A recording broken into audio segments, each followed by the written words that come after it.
Cinétrix du soir, bonsoir et bienvenue sur la critique du Marsupilami de Philippe Lachaud. Ça se rapproche, maman de feu, aidez-moi, je suis coincé.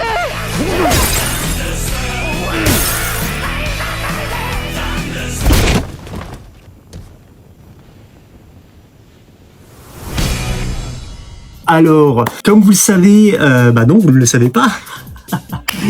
Alors, je vais me présenter, je suis Théoman, un garçon qui a 22 ans, voilà. Bon, présentation qui va durer 3 secondes. Je fais partie de la Cinétrix Family depuis, franchement, je vais être honnête avec vous, depuis au moins 2022. Et je dois admettre que j'adore le Lord qui est quelqu'un que j'ai déjà vu en vrai et qui est vraiment très gentil, je tiens vraiment à souligner ça. Et grâce à lui, aujourd'hui, je vais pouvoir vous donner mon avis sur Le Marsupilami, qui était un film que j'attendais beaucoup cette année, probablement un des rares films de 2026 que j'attendais, beaucoup d'ailleurs. Aujourd'hui, je vais vous donner mon avis sur ce film. Mais avant de vous donner mon avis sur ce film, je vais éventuellement déjà vous parler de la bande à Fifi, qui est une bande que personnellement moi j'aime beaucoup, qui est pour moi une des rares bandes françaises actuellement, et même en termes de comédiens, je veux dire Philippe Lachaud, Tariq Boudali, Julien Arruti, même tu les enlèves du groupe, ils sont excellents. Moi je trouve qu'ils sont très drôles, et pour moi c'est vraiment des rares comédiens français qui sont excellent. Et donc on va un peu en parler évidemment aussi, mais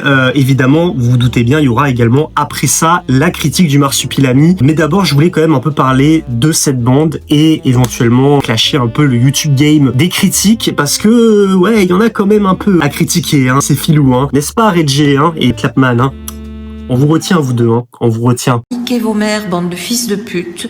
Je vais vous crever, bande d'enculés. Je vais retrouver vos familles, je vais tous vous égorger. Je connais du monde, je vais te fumer toi et ta famille. Pour tous ceux qui connaissaient pas la bande à Fifi, même si je pense que, à mon avis, à part si vous vivez dans une grotte depuis quand même quelques années, je pense que vous connaissez la bande à Fifi. Eh bien, la bande à Fifi, c'est, entre guillemets, un groupe qui s'est créé un peu... Alors moi, j'ai pas trop suivi, mais à l'époque, ils faisaient des sketchs un peu sur Canal+.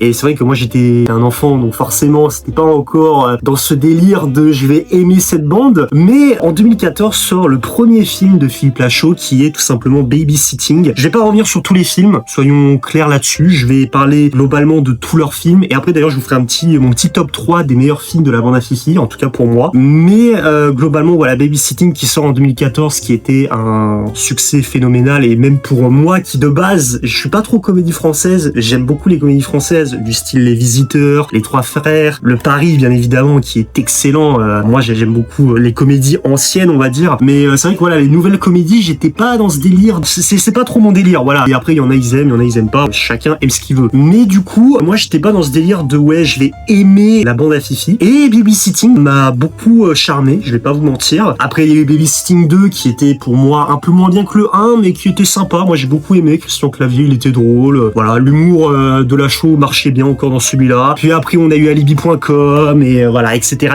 Je vais pas revenir sur tous les films comme je vous l'ai dit, mais globalement c'est des bons films. Moi je trouve que ça marche, même ceux de Tarek, Tarek qui a fait les 2 films 3 jours max et 30 jours max, et Épouse-moi mon pote je crois, si j'ai pas de conneries, mais je crois que c'était ça, qui sont des films bien. Voilà, j'ai pas grand chose à dire, c'est moins bien que Lachaud bien évidemment, on va pas se mentir, mais ça allait, globalement je trouvais que ça passait, et c'était des bons divertissements, enfin en tout cas pour moi j'ai trouvé que ça passait. Après encore une fois, les goûts et les couleurs, comme on dit, tout est dans la nature. Mais du coup, voilà, j'ai pas grand chose à dire de plus. C'est une bande que j'apprécie depuis quand même pas mal d'années. Et je dirais que, ouais, le film qui m'a fait, entre guillemets, découvrir cette bande, parce que voilà, comme je vous l'ai dit, j'ai pas découvert techniquement la bande à partir de Babysitting, parce qu'à ce moment-là, déjà, ils étaient pas très connus. Et c'est vrai que moi, je les connaissais pas non plus énormément. Mais je dirais que, ouais, le premier film que j'ai connu grâce à eux, je dirais que c'était à peu près Épouse-moi mon pote, je pense. À partir de là, j'ai commencé à regarder tous leurs films et devenir un fan. Voilà, tout simplement. N'hésitez pas d'ailleurs à me dire quel a été votre premier film de la bande à Fifi que vous avez vu, que ce soit Tarek ou Philippe Lachaud bien évidemment. Moi j'aime bien savoir qui a vu qui en premier, tout ça. Et du coup maintenant on va parler du Marsupilami, du coup de Philippe Lachaud, et je voulais quand même aussi revenir un peu sur celui de Alain Chabat, parce que ça a été le premier vrai film en live action de l'univers. Et non, en vrai de vrai, celui d'Alain Chabat, même si j'adore Philippe Lachaud et on va en parler, pour moi celui de Alain Chabat était meilleur. Voilà, je vais être honnête avec vous, j'ai trouvé que celui d'Alain Chabat était quand même vachement plus drôle. Enfin, pas vachement plus drôle. attention, on rectifie, mais pas vachement plus drôle, mais avait une histoire mieux travaillée. Je trouvais que Alain Chabat et Jamel Debbouze faisaient un bon duo. Là, dans celui que je vais du coup vous parler, c'est très drôle, mais c'est très différent de celui d'Alain Chabat. Voilà, et c'est tout ce que j'ai à dire par rapport à celui d'Alain Chabat, mais celui d'Alain Chabat est pour moi un meilleur film quand même, en termes d'histoire et en termes de péripéties, mais ça reste quand même, enfin voilà, les deux films se valent. Si vous aimez le Marsupilami et tout ça, la comédie, tout ça, je pense que vous aimerez les deux films, comme moi bien évidemment, parce que moi, faut savoir un truc, je suis pas un gros fanat de BD, j'en ai lu quand même beaucoup, mais c'est vrai que les personnages que j'aime le plus dans la BD, c'est peut-être Astérix et le Marsupilami, en vrai de vrai, et d'ailleurs j'espère qu'un jour Philippe Lachaud fera un film Astérix. Il y en a plein qui veulent que ça arrive un jour, j'espère que ça arrivera, parce que pour le coup, je serais partant pour un petit film live action d'Astérix avec Philippe Lachaud et toute la bande. Après voilà, je sais pas vous, mais voilà. Et sinon globalement, qu'est-ce qu'on peut dire de ce Marsupilami? Bon déjà, j'ai vu beaucoup de Reggie le gorilla, mes couilles là, et Clapman là, vous deux là, les deux critiques cinéphiles là qui se prennent pour des on vous retient vous non, parce que ça y est vous avez la science infuse, vous êtes les pros du YouTube game de la critique. Non, allez, ça y est les gars, on va pas se mentir 2 minutes. Si moi je peux le faire, tout le monde peut le faire ça va bien 2 minutes, le Lord le fait, Charlie l'a fait, qui d'ailleurs sa critique sur Primate banger. Donc voilà, tout le monde peut le faire. Déjà voilà, petit tacle pour Regé et Clapman, qui sont des gars que je n'ai rien. C'est juste que voilà, leur critique je trouve que voilà, ils ont un peu la science infuse dans leur critique, voilà. Et Clapman d'ailleurs aussi, c'est on va revenir sur ça, mais c'est ouais, etc., parce que oui, j'ai déjà vu 2-3 vidéos de lui. Frérot, arrête avec tes etc. C'est chiant. Vraiment, c'est chiant de fou, je te le dis sincèrement. C'est quelque chose que voilà, je vais être honnête avec vous. C'est des critiques que je trouve personnellement très mauvais. Après, vous avez vu, je vais être honnête aussi sur ça, je trouve qu'il y a des critiques ciné qui peuvent être intéressants, parce qu'on va pas dire que toutes les critiques ciné sont nulles, mais en fait moi je trouve que maintenant on est arrivé à un stade où sur YouTube en fait tout le monde peut critiquer n'importe quoi, et t'as l'impression que quand quelqu'un le fait, comme des Reggie le gorilla ou Clapman, on dirait ils ont la science infuse. Après ils vont te dire non et tout, on n'a pas la science infuse, mais pourtant dans leur critique ça se sent qu'ils ont cette envie de, tu vois, de te dire moi mon avis il compte plus que le tien, tu vois. C'est un truc que je trouve très dommage, et pour moi c'est clairement ce que le YouTube de maintenant est devenu en fait. C'est une usine où les gens veulent avoir raison sur tout, et après vous êtes d'accord, vous êtes pas d'accord, voilà, libre à vous, mais globalement ouais, c'est un truc qui m'a un peu dérangé ça, tu vois. Je trouve que dans le YouTube de maintenant, les critiques en fait elles sont plus authentiques, et c'est ça ce que j'aime bien avec le Lord, et il y a d'autres chaînes que j'aime beaucoup, que je pourrais pas vous citer là, parce que le problème c'est que voilà, c'est des gens, soit ils sont pas très connus, soit c'est des gens que honnêtement de tête comme ça ils me viennent pas, mais je sais qu'il y a des critiques ciné qui sont quand même très talentueux, et voilà, mais la plupart voilà sont très mauvais, et sur YouTube on en voit très peu malheureusement, c'est très très très dommage. Voilà, je vais pas citer de nom, déjà j'ai cité Regé et Clapman, je pense qu'on est bon. Regé le gorilla et Clapman, les détritus de YouTube, voilà, on vous baise. Voilà. Et maintenant, du coup, je vais vous donner aussi mon avis par rapport au Marsupilami. Mais globalement, ouais, qu'est-ce que je peux dire sur le Marsupilami sans spoiler, bien évidemment, parce que du coup, il y aura une critique spoiler juste après.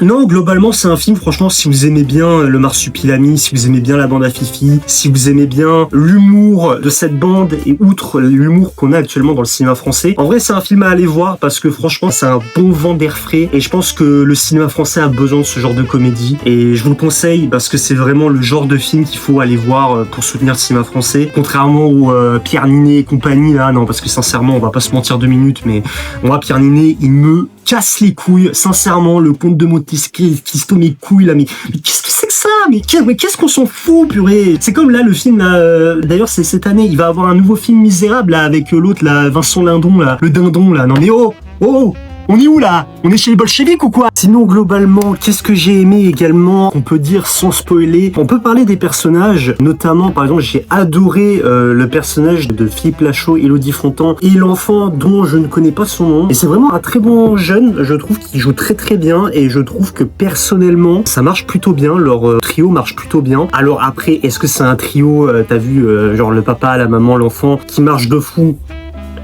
Ça reste encore à discuter par rapport à ça, mais je trouve que Philippe Lachaud joue plutôt bien, Élodie Fontan aussi. Voilà, j'ai pas grand chose à dire de plus. Évidemment Tarek et Julien qui jouent super drôlement bien, ça marche bien en fait. Ils arrivent à rendre les scènes comiques encore plus comiques, et je sais pas comment ils font, mais ils ont ce talent de rendre les scènes comiques encore plus comiques. Et évidemment, pour parler du dernier qui est Jamel Debbouze. Bon, Jamel Debbouze, je peux comprendre, il y en a qui l'aiment, d'autres qui l'aiment pas, voilà, ça reste encore un peu flou par rapport à ça, mais dans ce film, il marche plutôt bien en fait. C'est comme dans celui d'un Chabat, en peut-être un peu moins bien. Je trouve qu'il est peut-être un peu moins drôle que celui d'un Chabat, mais t'arrives quand même à rigoler, t'arrives un peu à trouver le personnage marrant et globalement, ouais, je suis plutôt content parce que en fait, j'avais peur de ça un peu. Je m'étais dit, Jamel Debbouze, j'ai peur qu'ils soient un peu en retrait, tu vois, qu'ils soient un peu moins présents que ce qu'il avait fait dans celui d'un Chabat. En vrai, ça passe. C'est pas trop, c'est pas peu, en vrai, ça passe. C'est juste bien. Et pour moi, ça aurait pu être pire et ça aurait pu être mieux, bien sûr, comme n'importe quel personnage d'un film, mais ça va. Globalement, vous aimez bien Jamel Debbouze et tout, je pense que vous en aurez assez. Et même pour ceux qui l'aiment pas, en vrai de vrai, on le voit quand même dans le film, hein, je vais pas dire qu'on le voit pas. Je m'attendais à ce qu'on le voit plus, mais en vrai, ça va. On l'aurait vu un peu plus, je pense que ça aurait été trop, tu vois. Et non, sinon, qu'est-ce que je peux dire d'autre? Jean Reno est plutôt bon. Voilà, sans trop donner de détails, parce que voilà, encore une fois, on est reparti sans spoil. Il joue plutôt bien. Qui j'ai pas encore cité, en vrai, je pense que j'ai tout cité. Enfin, voilà, le marsupilami, bon, bah, globalement, on va pas revenir là-dessus, mais il joue plutôt bien. Voilà, c'est le marsupilami, quoi. Si vous connaissez le marsupilami, bah, vous serez content de cet animal jaune, là, qui saute de partout, voilà. Et ce que je trouve beau et pas beau dans ce nouveau marsupilami, qui est d'ailleurs, selon certaines personnes que j'ai pu entendre par-ci, par-là, est fait en animatronique, ou je sais pas comment il est fait. En gros, c'est pas de la CGI, c'est un robot, entre guillemets, un petit robot poilu, voilà. Voilà. Non, plus sérieusement, en fait, ce que j'ai trouvé très dommage avec ce marsupilami, c'est qu'on est loin, mais très loin de ce que Alain Chabat nous avait proposé avec son marsupilami. Et le problème, c'est que, en fait, ça se voit, en fait. Je veux dire, il y a des gens peut-être qui vont dire non, ça passe et tout. Mais non, en fait. Non, vraiment, je trouve que ce marsupilami, putain, tellement je le trouve laid, j'avais plus à parler. Non, mais je le trouve très moche, en fait. Et on aura beau me dire, ouais, mais voilà, il est robotique, il est ceci, il est cela. Voilà, les gars, honnêtement, pour moi, c'est un peu une excuse bidon, quoi. Je veux dire, honnêtement, il aurait pu le faire en CGI. Voilà, je veux dire, ok, ça aurait demandé peut-être un peu plus d'argent, mais les gars, c'est des mecs qui sont blindés. Donc voilà, donc c'est, ouais, peut-être un des regrets que j'ai le plus dans ce film, c'est que je trouve que le marsupilami, il est pas très beau physiquement. Après, est-ce que ça m'a dérangé? Non! Mais voilà, quand tu vois celui d'un Chabat et celui de Philippe Lachaud, je suis désolé, c'est vraiment le jour et la nuit, les gars. Je veux dire, il y en a un, il est rayonnant, il est beau, on dirait vraiment un vrai animal, tu vois. Celui de Philippe Lachaud, ça se voit quand même qu'on dirait pas un vrai truc. Enfin, on dirait un mélange de Gizmo dans les Gremlins, de bébé Yoda dans Star Wars, là, The Mandalorian. Et voilà, et en fait, tu mélanges ça avec un peu de mignonnerie, et voilà, en fait, ça donne ça. Donc on dirait pas un animal vrai, en fait. Là où le marsupilami, qui est de base n'est pas un animal vrai, bah au moins il avait ce côté où tu te disais on dirait qu'il est réel en fait. Et c'est ça ce que j'aimais bien avec celui d'Alain Chabat. Maintenant, bon bah c'est pas trop ça dans le film, mais bon, est-ce que c'est dérangeant? Non. Non, en vrai, vous pouvez y aller les yeux fermés. Franchement, si vous avez vu la bande-annonce, en vrai, je pense que vous pouvez vous faire un avis global sur le marsupilami en robotique, là, robotique mes couilles, là. Mais globalement, ouais, non, moi, j'ai trouvé qu'il était pas foufou, hein. Sincèrement, ils auraient pu faire mieux, et voilà. Mais après, encore une fois, ça n'engage que moi. On est d'accord, on n'est pas d'accord. C'est à vous de décider par rapport à ça. Et voilà, je pense que j'ai fait le tour à peu près des personnages. Et outre le scénario, comme je vous l'ai dit, le scénario, c'est cousu de fil blanc. C'est de l'humour à la Philippe Lachaud. Si vous aimez Philippe Lachaud, vous aimerez ce film, quoi. C'est sûr et certain. Du coup, on va passer à la partie spoiler. Alors comme je vous l'ai dit, ça va pas durer très longtemps et juste après la partie spoiler, je vous donnerai mon top 3 de la bande à Fifi. D'ailleurs, n'hésitez pas aussi à me le mettre dans le commentaire si vous êtes fan de la bande à Fifi et si vous avez un top 3, top 5, top 10, enfin, je sais même pas s'ils ont fait 10 films au total, mais voilà, n'hésitez pas à faire un top parce que moi, voilà, je trouve que ce serait cool de partager ensemble sur la vidéo du Lord, bien évidemment. Mais non, globalement, qu'est-ce que je peux dire? J'ai beaucoup aimé notamment le fait que le début du film commence avec l'œuf mythique du marsupilami qui d'ailleurs était le même œuf que celui du film de Alain Chabat et j'ai beaucoup aimé cette référence, c'était vraiment top, même si voilà c'est une petite référence de 2 secondes quoi, qu'on voit un peu après dans le film aussi d'ailleurs. Ce que j'ai pas trop aimé par contre c'est qu'on voit le marsupilami quand même très tard, on le voit quand même à 40-50 minutes, le film a commencé, on le voit 40 minutes après quoi, et je trouve que c'est quand même assez dommage, surtout quand même que c'est le marsupilami quoi les gars. Enfin pour moi j'aurais aimé qu'on le voit dès les 20 premières minutes quoi, dès que ça commence quoi, mais bon après ça n'empêche pas que voilà il était là et c'était quand même très drôle et j'ai beaucoup aimé les refs quand même à la pop culture aussi. Philippe Lachaud a ce don de faire des refs à la pop culture. Il y a une ref notamment à Yu-Gi-Oh, une ref évidemment à Dragon Ball qui est excellente. Je vous mens pas que moi j'ai kiffé, même si je suis pas fan de Dragon Ball de base, mais quand tu vois ça quand même t'es obligé de kiffer, tu vois, t'es obligé parce que Dragon Ball c'est quand même quelque chose que tout le monde connaît. Je veux dire, si quelqu'un ne connaît pas Dragon Ball en 2026, bah les gars, faut peut-être se poser des questions hein, à un moment donné. c'est quand même très grave, hein. Mais voilà. Et évidemment, il y a des refs évidemment à Titanic, des refs à E.T. bien évidemment, la scène finale qui est moi m'a fait hurler de rire. Et sinon oui, les caméos aussi, j'ai bien aimé le caméo de, enfin c'est pas vraiment un caméo, mais Jean Reno qui est dans le film, qui est excellent comme d'habitude. Lui, Jean Reno, c'est voilà, même si bon, on est loin de l'époque, t'as les visiteurs, Mission Impossible et tout, mais ça fait plaisir de le revoir et c'est cool quand même de revoir cette légende du cinéma dans un film français, surtout que voilà, là c'est quand même un bon film français. Vraiment pour le coup, j'insiste, hein, c'est un très bon film, tu vois. J'aurais pu dire que c'était de la merde, mais non, c'est vraiment un très bon film français en termes de comédie. Et évidemment, on a encore 2-3 personnes. On a notamment Didier Bourdon qui joue le père de Jamel Debbouze. Bon, en vrai, dit comme ça paraît con, mais c'est vraiment très drôle. On a notamment Gérard Jugnot qui apparaît dans le film. Bon, il apparaît très peu, mais voilà, il apparaît. On a Boudère à la fin, très très drôle aussi. Enfin bref, tout ça pour dire que vraiment, c'est un très bon film. Si vous voulez passer un bon moment, allez le regarder et vous passerez un bon moment. Et du coup, maintenant, je vais passer au top 3. Alors, mon top 3, évidemment, ça reste en premier Nicky Larson, qui est tout simplement magistral. En deuxième, je pense que ce serait Super Héros malgré lui, je pense, que j'ai beaucoup aimé, très sous-estimé, que j'ai beaucoup aimé. Et en numéro 3, bien évidemment, Le Marsupilami. Bah, le film est excellent. Vous comprendrez peut-être pourquoi je le mets top 3, mais ce film, je le trouve très très drôle et ça marche du tonnerre et sincèrement, j'étais obligé de le mettre dans le top 3. Voilà. Mais même si j'adore Allier.com et Babysitting, mais ces trois-là, pour moi, ils sont... C'est masterclass. Et sinon, je voulais juste dire merci au Lord qui m'a permis de faire cette critique. Et sur ce, les Cinétrix, n'oubliez pas, allez voir des films et soutenez la pop culture.